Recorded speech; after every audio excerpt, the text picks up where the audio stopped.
Finance news, folks. How you doing, YouTube? How you doing to my 101 subscribers on YouTube? Let's get into it. Davey is all too happy to see this. Poor Davey got fucked over big time on Luna, and they finally tracked Do Kwon down, and here he is getting arrested. A little bit. This is kind of good news, you know. A little bit of justice. A cryptocurrency entrepreneur has been arrested in Montenegro. Interpol announced the arrest of Do Kwon, the founder of two cryptocurrencies. This asshole would literally go on Twitter and Interpol announced the arrest. Who were like, I don't know about your fundamentals, man. You know, something isn't right about this Luna currency. Same name on YouTube. Yes, I will. I'll give you the link to my YouTube channel where you can like and subscribe. Line cut. Thank you. I know, I got to make that command. God damn it. Thank you, Chem Goblin. But anyway, this guy would literally on Twitter, if you would criticize Luna, he'd call you poor. He'd be like, yeah, that sounds like something a poor person would say. I mean, this guy was like peak asshole, like crypto bro asshole. Arrest of Do Kwon, the founder of two cryptocurrencies, Terra USD and Luna. Kwon Do-hyung, commonly known as Do Kwon, is a South Korean citizen. The 31-year-old and a second suspect were stopped at a Montenegro airport attempting to board a flight for Dubai. Police said they found forged Costa Rican and Belgian passports in their luggage. Terra USD and Luna cryptocurrencies both crashed in May 2022. Their demise caused a market drop of about $40 billion in a matter of days. The value of Terra USD was below 1 penny. Kwon is said to have been a fugitive for several months. South Korean authorities issued an arrest warrant for him in September on allegations of fraud. The U.S. Securities and Exchange Commission also has 8 civil charges against him, including fraud and market manipulation. This is Inside Edition Digital. Thank you, Davey, for that clip. A little bit of Schadenfreude for the a crypto bro asshole. And it's so funny, man. Like they want the best of both worlds, just like every rich asshole, right? They want no regulations for them, but regulations for other people, and they want a bunch of special treatment, but they want to take advantage of an unregulated market. But the big news is, of course, the bank situation, inflation, and of course the Fed doing like what I was warning people they were going to do. I didn't have a magic fucking, genie lamp or magic crystal. He literally said he was going to do it. He just didn't announce how much. But the Fed did increase interest rates by 1/4, I believe.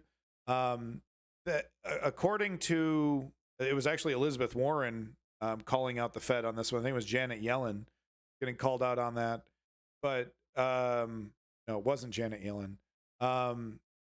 But basically, she pointed out that, hey, the last 12 times you did this, where where the economy was here and then you bumped it up and then you continued to bump up interest rates, the last 12 times you did that, there was a recession.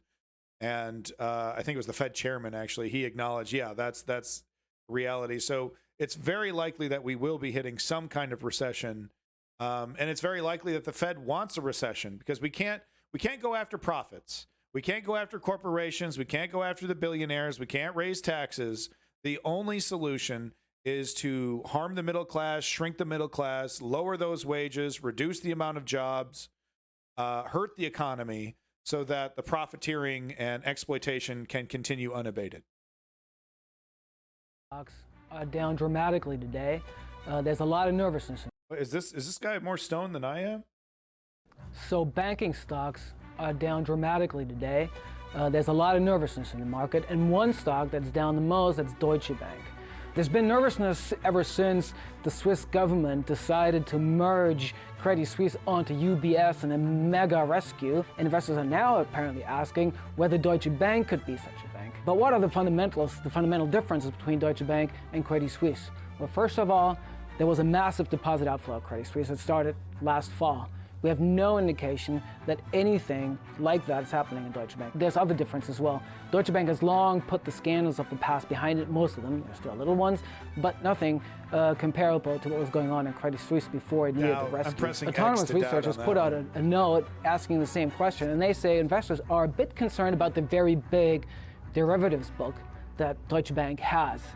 Autonomous says It's not much bigger than what you see at other big trading and investment banks, but it's something that investors are asking questions about, and they've also asked questions about Deutsche Bank's exposure to U.S. commercial real estate.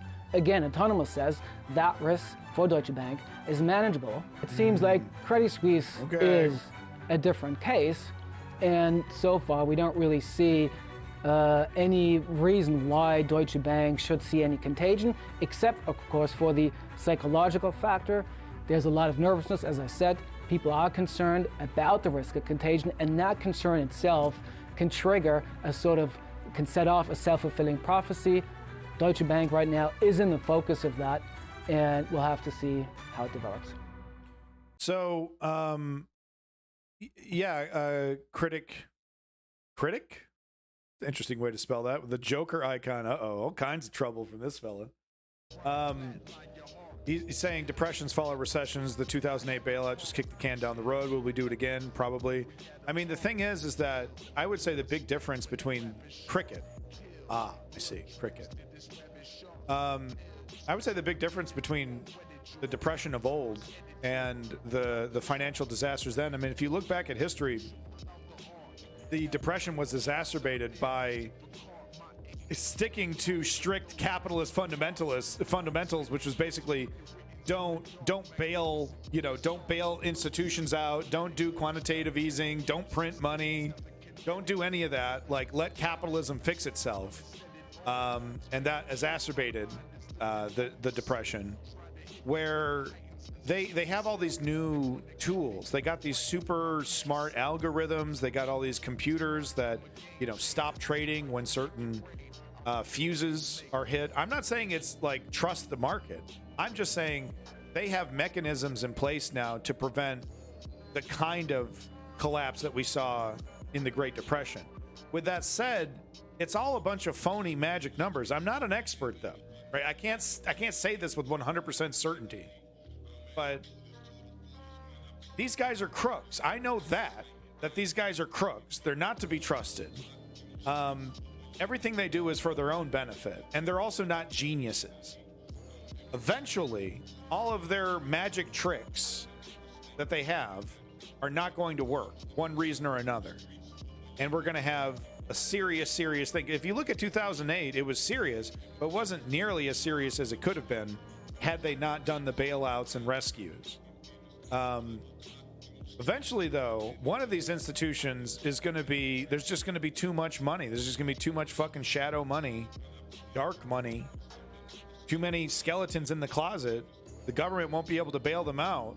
Maybe. But who knows? Who knows? Because all this shit is really, if you look at Russia, if you look at China, their financial markets are just made up. It's just a bunch of made up shit. It's all confidence. It's all held up by sticks and fucking, pins and needles. And it works. What was it, the El Grande over there in China? $500 billion worth of real estate. Whole thing collapses. No market issues. It's all good. Smoothed over. Bunch of lies. Eventually, though, you would think this stuff would have to come to a head. I don't know, though. Maybe they found the magic formula of forever kicking the can down the road. I mean, but what do you do about inflation, though? What do you do about the fact that the dollar isn't worth as much as it was 20 years ago? Our next guest also. Is it true that that doesn't matter?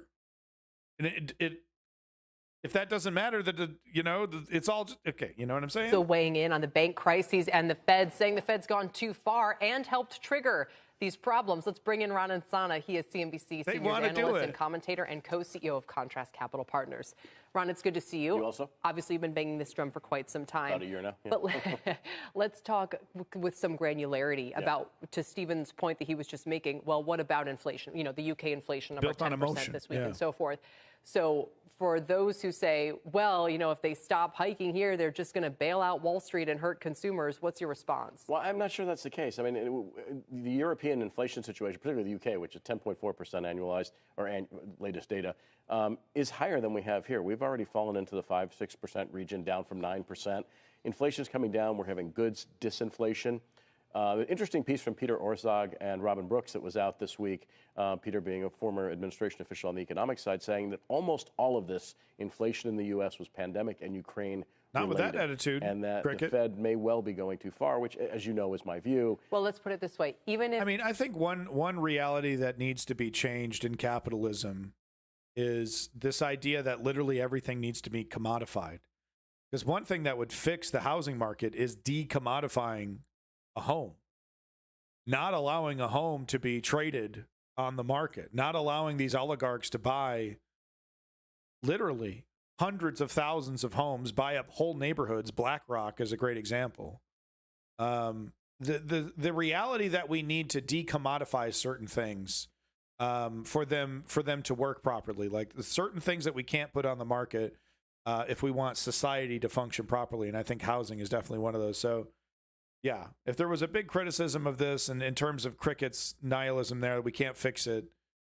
We can fix it. And if I were to target, one thing to say that could immediately help people right away, it would be the decommodification of real estate. Even if some of us think maybe it was the Fed's overstimulus in Washington, even no matter whether it was one or the other, either way, it's unwinding now. Absolutely. And as I write today, they're taking the punch bowl away after the party's already over. They're supposed to take it away as the party's getting started, according to William McChesney Martin way back when. And at this juncture, to me, it seems to be overkill. And they're directly responsible for putting very serious pressures on bank balance sheets at a time when they probably don't need to. So that was what I was going to ask you, is what is the damage done by taking the punch bowl, continuing to take the punch bowl away after the party's over? Well, the Talking markets about are raising screaming interest rates. recession. Can you give us real information? What is this, a fucking meeting of supervillains? All euphemisms and shit? We need to take care of the problem. They need to remove the punch bowl. Right? I mean, everywhere you That's look, the word. Commodity prices are collapsing, whether it's oil and natural gas, which are at recent lows, whether it's agricultural commodities. Interest rates are not screaming inflation. If there was a real market concern about inflation, the 10-year would not be where dropping. it is today, Yeah. right? And Well, the 10-year wouldn't be dropping, and the 10-year is dropping for Like two a reasons, stone. it seems to me. Flight to Number one quality, is flight to quality and yeah. flight to safety. Number two, the fear that there is going to be a recession and that eventually... If this, when treasuries go down, that means that confidence on the United States economy is going down. Yeah. the rate cycle is going to flip and go But that the other also way. hurts banks again, because as credit is being tightened with these constraints that'll be coming to banks, you have less credit available as we appear to be approaching a recession, although everybody says it's always 6 months off. It's amazing. Not too many people. Remember sitting on this desk in September, and What the fuck was that? We got to do that one more time. We got to do that one more time. 6 months it's off. amazing. Not too many people. Remember sitting on this desk in September, and there weren't a lot of people saying, "Hey, we're heading to a recession. We're heading to a recession." There are a lot more saying it now. Well, you'll heard Wow, you mean all your finance buddies that are making millions of dollars fucking everyone else over? The music's never going to end. Remember Jim Cramer coming out like the day before the recession, like talking about, was it Fannie Mae or Freddie Mac or one of those? Like, it's a great deal. it's 130 basis points, 3-month T-bill over 10-year yields. That's the steepest inversion we've seen since 1980. Yeah. And it's been persistent since November. And so if you believe that there's a 6-month to 15-month lead time, Bring on the that means May recession. before we even start the process of entering a recession. And People the are inversion foolish. has remained, even though the Very curve has steep. come down. Yes. Even though the rates have come down. Yes. And that tells you that there's too I have to much put pressure. that little body language in there just to emphasize the point. I'm too old to use body language at this point. But no, I think I that got too much body to use. I think we've had this conversation for quite a long time. We've long maintained that the Fed will go until something breaks. Wow, look at that chart. Something broke, and the question now is, are they going to break it further? And if they do, it just leads to, and I've been doing this 39 years. You've been doing it about as long. You're not quite that old, but every time they've broken something, they've been forced to change policy. Wow, real genius. Thanks, John Madden. Okay. We're almost through this. This is important. As boring as it is, they take advantage of the fact that this is all like complicated shit that's hard to grasp. That's how they take advantage of, they just kind of convince the layman, like, oh, you want to continue to eat McDonald's and fucking, you want life as normal? You got to let us do whatever the hell we want. UK interest rates, this is out in the UK. UK interest rates hiked to 4.25% 0.25% after surprise inflation rise. So I was going to show this, so in the UK, interest rates are being raised, and the United States interest rates are being raised. In Canada, the inflation rate is dropping. I don't know how many, I think they have raised the inflation rate or the interest rate. But it's interesting because in the United States and the UK, we're not seeing great results from that. But in the Canada, we are. Jobs to keep inflation low and to maintain financial stability. Today, despite the recent turmoil in global markets, the bank said inflation remained British. Would you believe that this information directly affects your life? You can barely pay attention. This information is probably the most relevant to your day-to-day life. Biggest risk. Interest rates were hiked for the 11th time, up to 4.25%, the highest rate since 2008, and adding to the cost of living pressures for companies and households. But will today's rate rise be enough to tame inflation? We've seen signs of inflation really peaking now, but of course it's far too high. Now, we think it's going to come down sharply, really from the early summer onwards. But we haven't seen that happen yet. We had some news this week which was unfortunately going a bit the other way. We think there's probably some one-off elements of that. But we need to see it starting to come down progressively and get back to target. The problem is that recent weeks have seen 3 global banks collapse, raising the spectre of another financial crisis. With many complaining financial weakness was the fault of rapid rate rises across the world and calling for central bankers to ease off. But the Bank of England governor dismissed claims of bank fragility in this country. I don't think it's a repeat of 2008 at all. I mean, would this guy in his position say anything different? Honestly. We've obviously increased the regulation of the banking system since then. We learned a lot of lessons in the financial crisis. You didn't fix anything. I'm confident that the banks in this country are in a much stronger position. But it's not just... Let me remind you, okay, the 2008 financial crisis, they bailed all these guys out. They paid back the loans almost immediately, and everything went back to normal. There was very little reform that happened after that. A world of high finance that's struggling to get to grips with steeper interest rates. Hello. How are you? I'm a rich guy. At the heart of Duke Street Market in Liverpool, restaurateur Harry Marquardt says that his customers are feeling the pinch. Well, everyone's been pushed quite hard at the moment. I think it's affecting the lower pay grades more so than anyone. And I think people are just using any spare cash they've got, really, just to put towards basic daily living. Yeah. It's just the latest in a long list of hits to consumers. Yeah, going to a restaurant? You kidding me? My wife and I go to a restaurant maybe once every 2 months now. And businesses. I think the increase is going to add significantly to our pressures in the industry. We've seen massive hikes across the board in all costs. And this is just like a further kind of kick in the teeth for us. Yeah, and all those like restaurants and fun cafes and stuff that are like downtown, all those are going bye-bye because they don't have customers because no one's working in offices anymore. And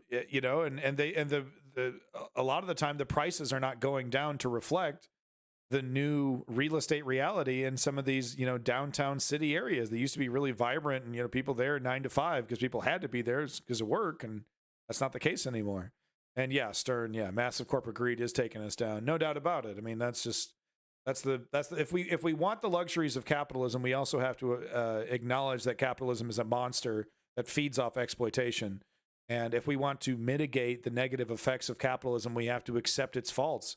And there's far too many capitalist evangelicals that are in charge that are basically just let the market do whatever the hell it wants and that they'll figure it out. Way too many of those type of people are in firm control. Government figures released today show there are... I'm sorry to hear that, Lenny, but yeah, that's the main reason why I'm afraid to go into restaurants. Democracy is too weak to set the boundaries for the banks.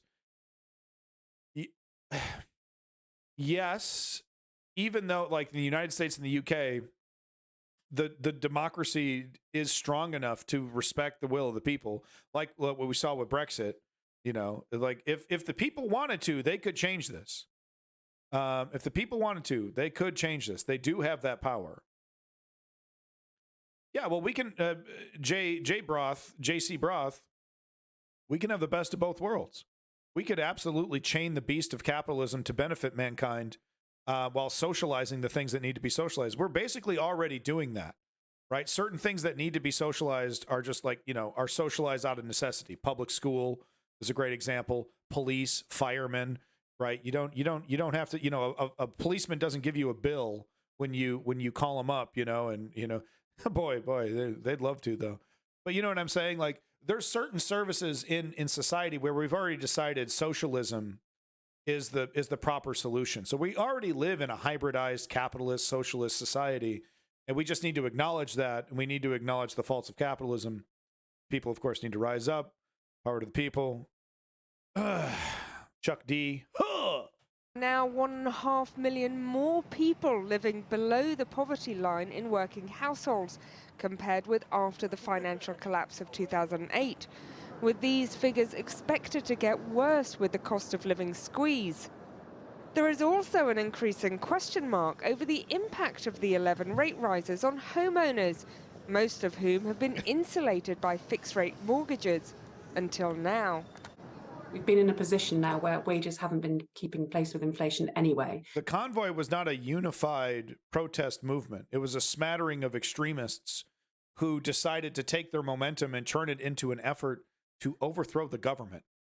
The few organized elements of the convoy attempted to make an argument that the government should just be overthrown and replaced with, members of the convoy.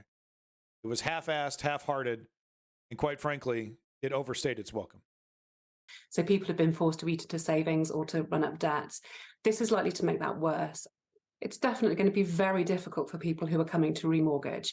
People who fixed 5 or 2 years ago were more likely to be on something like 2%, whereas now when they're remortgaging, they're looking at something like 5%, and that's a massive increase in their outgoing. It's a huge increase. Despite these concerns, the bank's decision today actually underpins an uptick in confidence about the UK economy and flies in the face of some of the panic that has gripped markets in recent weeks. Back at the beginning of February, we were really a bit on a knife edge as to whether there would be a recession. Certainly we thought the economy would be quite stagnant. I'm not saying it's not off to the races, let's be clear, but I'm a bit more optimistic now on that front, yes. He has to express confidence while also hedging his bets that there could be a recession at any fucking moment. My town's food pantry, I live in town, 8 golf courses. Hey, good for you, Lenny. Thank you, Lenny. Doing your small part. I appreciate it. Appreciate it. It's not the Grand National, but in Liverpool they'll be hoping that confidence is well placed, and the call to continue with interest rate jumps will be the right bet. Helia Ebrahimi reporting there. I'm joined now by Jumana Salahin, who's Chief European Economist at investment firm Vanguard, who's previously a senior leader at the Bank of England. Okay, I don't have time for this interview at the worst news desk ever constructed. I really don't have time for this. Let's get our Canadian update, and then we'll call finance news good.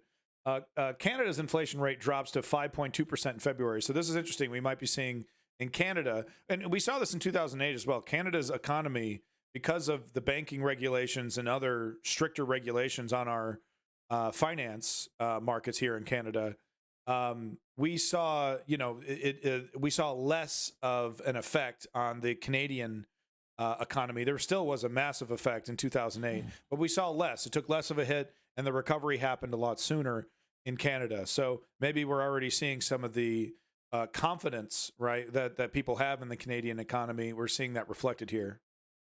Economic numbers, the new snapshot of the Canadian economy, inflation numbers for the month of February. And Scott, where do they fall? They fell right to 5.2% for the month of February. Even lower than expected. Lower than expected. In fact, that's the lowest it's been in the last year. So this is all good news from the Bank of Canada's point of view, and probably a lot of consumers out there as well. As far as this is down from 5.9 in January. Down. The prices also went down as well, right?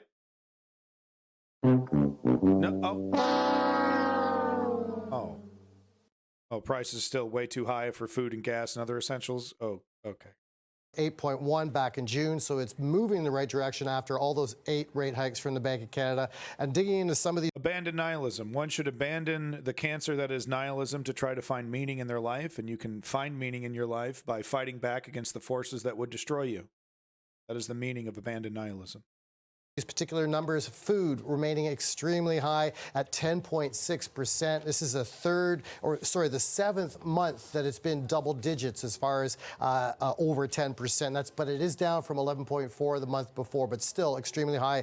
Digging into that, we had cereal prices up close to 15% year over year. Sugar prices up 6%. Fish and seafood 7.5%. Fruit juice is close to 16%. Dairy 9%. The list goes on. So there's still a lot of pressure on the food basket. Now, the thing that led the drop was gasoline prices. For the first time this year, gasoline prices have turned negative for the year, down 4.7%. So that's good news for us filling up at the pump as well. And shelter costs up 6.1%. What's interesting about that is mortgage interest costs all by itself. Any mortgage holders up there up close to 24% year over year. And that's the fastest increase for what people are paying on their mortgage rates going back all the way to 1982. And those were terrible times as far as double-digit inflation back then. So some good news from the perspective that inflation is going the way that a lot of consumers and certainly the Bank of Canada want it to go. Bank of Canada raising the interest rates to deal with the inflationary problem. So with things going in the right direction, how is this likely to affect the Bank of Canada strategy then? Yeah, it seems, well, Tiff Macklem has indicated that he wants to pause, and he paused at the last interest rate decision.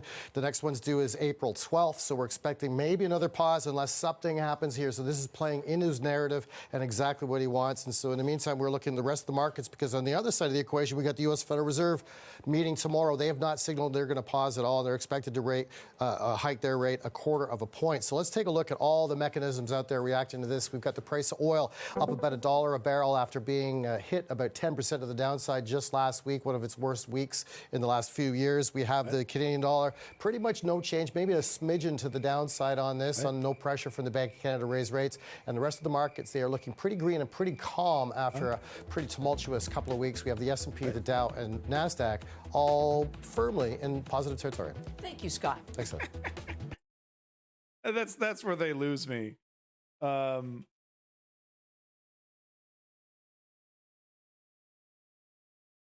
Reminds me of the skits. Oh fuck. Let's see if I can find this skit from this really amazing. Yeah, no, I'm not finding it. Fuck. It's like it's UK comedy. What was the name of that fucking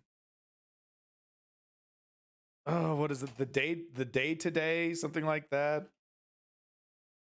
Can't quite remember. Yeah, the day today. Okay, it is the day today. Okay, yeah. Yeah, it reminds me of this. Let me show you something. See if I can find it here. A week of Anyone ever seen the day today? It's amazing. But every time I see finance news, I think of the finance segments that they would have on this. See if I can find one for you. Oh my God. Here it is. Yeah, Collateral. Yeah. With Collateral Sisters. This is what this reminds me of. Now for business with Collateral Sisters. Thanks, Chris. Take her off the monitor. I don't want to see her face. And no let up today for British manufacturers. There were large profit slumps for Securivaj and United Haha, down 6.4, joining Collins Perhaps units on a lower third rung. There was better news for Edgeledge Wedgebudge, who mustered 2.41 up 88 very slightly, but Oxy McGee flew back a 9th, despite a creeping bid from Connected Breath Dumps at 4. Connected Breath Dumps at 4. On the currency markets, how did the pound fare? A quick glance at the currency CAD. Not too well, I'm afraid. There's a disconcerting 47-degree slope against the dollar, yen, and Deutschmark. I guess and this if we makes project, sense. in 4 months, the pound leg is effectively amputated, leading to a rogue leg with no hip constituency at all. Overall, then, for tomorrow's markets, good evening. Slightly fractious in the 9s and 7s. Chris. That's an amazing coincidence, Alan, because last week, Collateral Sisters, you were involved in a car crash in which you were the only survivor. Only because you landed in somebody's stomach. You know she's wearing a completely different dress. Anyone else notice that? She's in a completely different dress. In summary, then, oh no. There's a big whoop of dismay in the... Then, oh no. Chris? Thanks, Chris. And there was a big whoop of dismay in the city today, Chris, when Treble-Finch Dusky Holdings chopped off an eighth at 2.4 after a disappointing gutter surge tomorrow. Chris. The Central Numerical Council issued the new 7 today. It'll be 3 kilos heavier than the old 7 and made of glass. Chris, They issued the Gluttony new 7. Sisters. SPAC Handy Chop Tubes up 2.4, but let's see how the pound fared today with a quick look at the currency Susan. And as you can see, it started off the day quite healthily as a medium Susan, while the yen surged to a quite attractive, popular Susan by close of trading, with the mark resting on a plain, dumpy Susan with bad ears. Oh. Chris, summary, business, Chris. Now it's time for... Oh, man. I love that. That's the day today. A brilliant news satire program out of the UK. Lovely stuff. All right, there you go, YouTube. That's my finance update.